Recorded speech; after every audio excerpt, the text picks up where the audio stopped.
What if the past wasn't buried? What if it was whispering? Whispering warnings etched in stone, etched in wood. We stand on the edge of a continent, facing the vast Pacific. It's a scene of serene beauty, but beneath the surface lies a story. A story of immense power, of sudden devastation, and of a forest forever changed.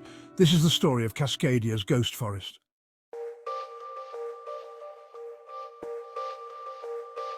The Copalis River winds its way through the remnants of a once vibrant forest. Where towering Sitka spruce once reached for the sky, now stand bleached skeletons. Their bare branches, stripped of bark and needles, claw at the air, frozen in a silent scream. The ghost forest.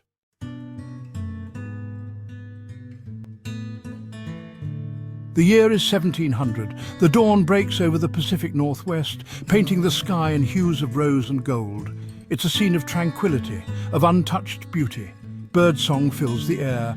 A gentle breeze rustles the leaves of the towering Sitka spruce and western hemlock. Indigenous peoples of the Cascadia region go about their daily routines, their lives intertwined with the rhythm of the natural world.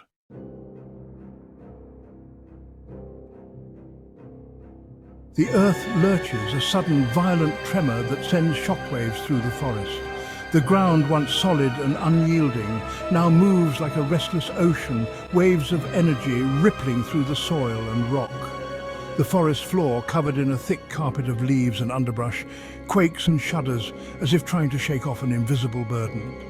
Birds erupt from the trees in a cacophony of panicked cries. Their wings beat frantically against the air, creating a chaotic symphony of sound. The sky, once calm and serene, is now filled with a swirling mass of feathers and beaks, each bird desperate to escape the turmoil below. Animals, sensing the impending danger, flee for higher ground. Deer bound through the underbrush, their eyes wide with fear. Smaller creatures, like rabbits and foxes, dart through the foliage, seeking refuge from the chaos. Even the insects seem to sense the disturbance, their usual hum of activity replaced by a frantic buzz. The shaking intensifies, the very ground beneath their feet seeming to buck and heave like a living creature. The earth's surface ripples and cracks, creating fissures that snake through the forest floor. Trees sway dangerously, their roots straining against the shifting soil. The once stable ground now feels treacherous and unpredictable. Trees some hundreds of years old sway violently, their roots groaning in protest. The mighty trunks, which have withstood countless storms and seasons, now bend and twist under the relentless force of the quake. Leaves and branches rain down from above, adding to the chaos on the forest floor. The air crackles with an eerie silence, broken only by the creaking and groaning of the forest. The usual sounds of the woods, birdsong, rustling leaves, the distant call of animals, are conspicuously absent. Instead, there is a tense, almost palpable stillness, as if the forest itself is holding its breath, waiting for the tremors to subside. The creaking of ancient trees and the occasional snap of a breaking branch are the only reminders of the Earth's recent fury.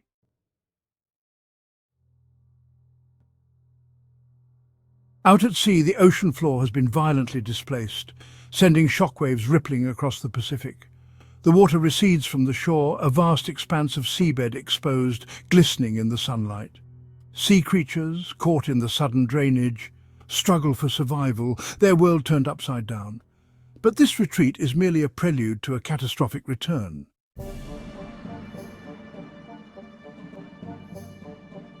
Centuries passed. The ghost forest stood, a silent sentinel, its story fading into legend. Then, the whispers of the past began to attract the attention of those who knew how to listen. Scientists, drawn to the mystery of the ghost forest, began to unravel the secrets hidden beneath the soil, the clues to a long-forgotten catastrophe. Like detectives at a crime scene, they meticulously excavated the earth, layer by layer, searching for answers.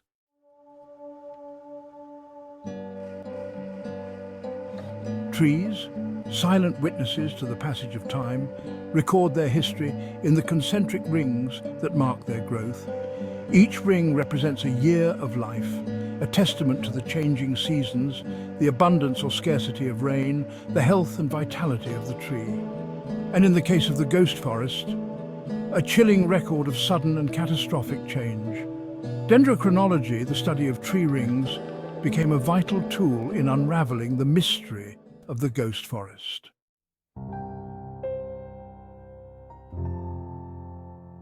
Across the Pacific, in Japan, a mystery had long puzzled historians and scientists alike. Ancient scrolls, meticulously kept records of the time, spoke of an orphan tsunami, a series of massive waves that struck the Japanese coast in January of 1700. An orphan tsunami because no earthquake, no tremor, no warning had been felt in Japan prior to its arrival. Where had this devastating wave come from?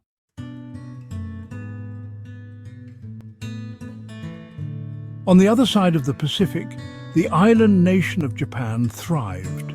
Unaware of the distant tremors that had shaken the western shores of the great ocean, they went about their lives. Fishermen cast their nets in the twilight, their silhouettes stark against the crimson sky. Farmers tended their rice paddies, the water reflecting the last rays of the setting sun. Life, as it always had, continued in harmony with the rhythms of nature.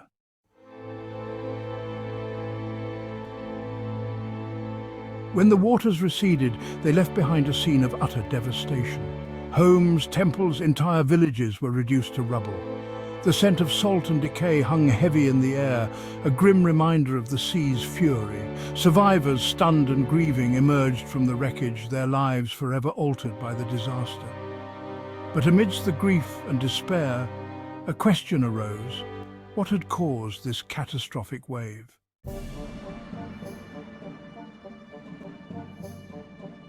Centuries passed.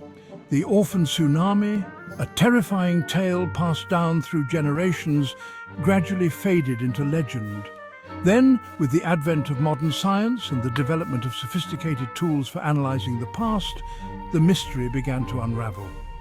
Geologists, studying the layers of sediment along the Pacific coast of North America, uncovered evidence of a massive earthquake that had occurred centuries earlier.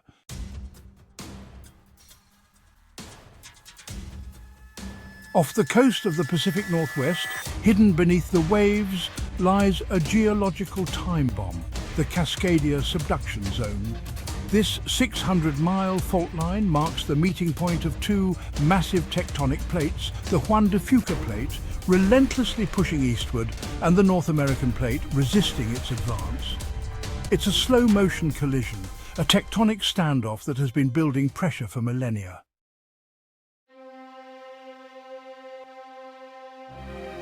When the Cascadia Subduction Zone ruptures, the impact is immediate and catastrophic. The ocean floor heaves upward, displacing billions of gallons of water with unimaginable force. This sudden displacement creates a series of waves, tsunamis, that race outward from the epicenter, carrying the energy of the earthquake across the vast expanse of the Pacific Ocean.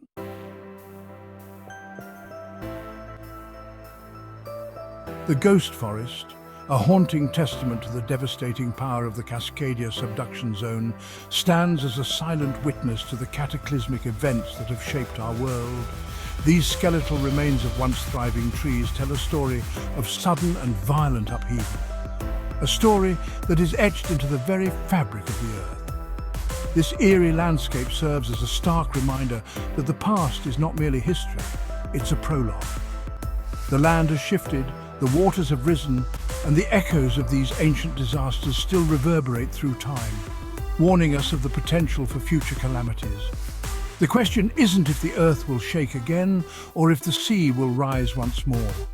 These natural forces are inevitable, driven by the relentless movements of tectonic plates and the ever-changing climate. The real question is when these events will occur, and how prepared we will be when that day arrives. Communities around the world are now taking proactive steps to prepare for these eventualities.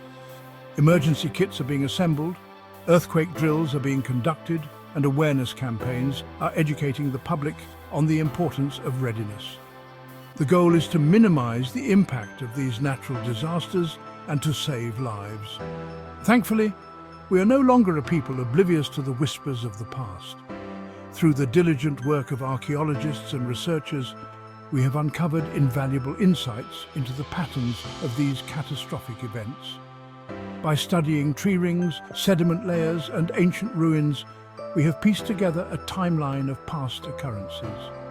We've learned from the silent sentinels of the ghost forest, these ancient trees that have borne witness to the cycles of destruction and renewal.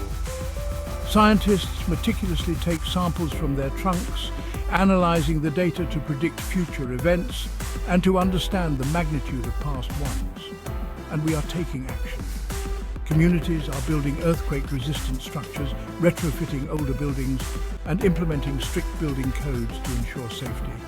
People are attending disaster preparedness seminars, learning how to protect themselves and their loved ones. The lessons etched in wood are guiding us towards a more resilient future, where we are not just at the mercy of nature, but active participants in our own survival.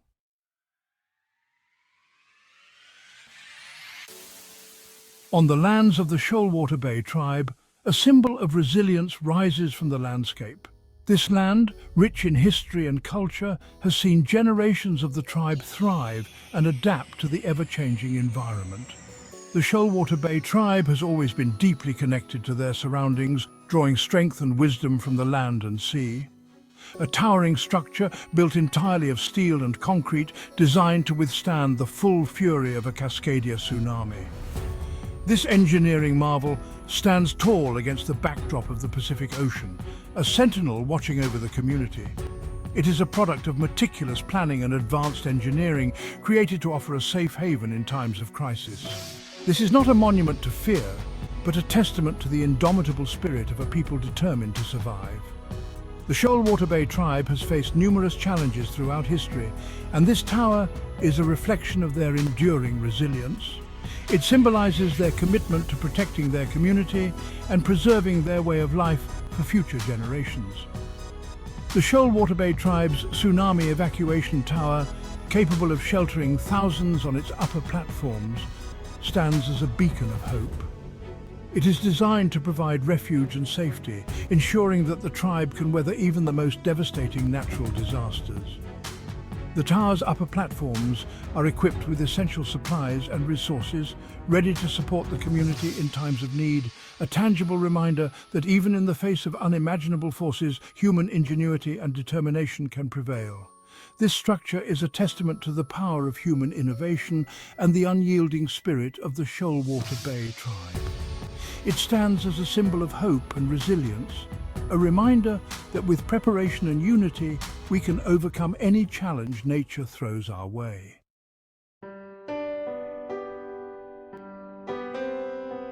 The sun dips below the horizon, casting long shadows across the skeletal remains of the ghost forest. A hush falls over the land as if the very trees are holding their breath, remembering the day the earth shook, the day the sea rose up and swallowed the land. Remembering the lives lost, the homes destroyed, the landscape forever altered.